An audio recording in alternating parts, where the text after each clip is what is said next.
ये घोड़ा हज़रत मोहम्मद सल्लल्लाहु अलैहि वसल्लम के पास रहा और आपने इसकी तरबियत के लिए इसे इमाम अली अलैहिस्सलाम के सपुर्द कर दिया। इस तरह यह अस्प वफ़ादार इमाम अली अलैहिस्सलाम के पास रहा।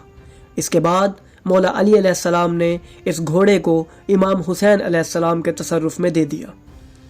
नाज़रीन, जुलजना की ज़ाहिरी उम्र 55 या 60 साल बताई जाती है। यूँ तो जुलजना बचपन ही से आले मोहम्मद के घराने में पला, मगर इमाम हुसैन अलैहिस्सलाम के तसर्रुफ़ में ख़ुसूसन 11 साल रहा। इमाम हुसैन अलैहिस्सलाम बचपन में भी इस घोड़े पर सवारी किया करते थे। नाज़रीन, एक रिवायत के मुताबिक जुलजना का शजरा नसब हज़रत इस्माईल अलैहिस्सलाम के घोड़ों से जाकर मिलता है। सबसे पहला घोड़ा जिसे इस्माईल अलैहिस्सलाम ने अपने ताबे किया और उससे ज़मीनी घोड़ों की नस्ल चली, उसका नाम रिवायात में राह जिक्र हुआ है। नाज़रीन, रिवायात में आया है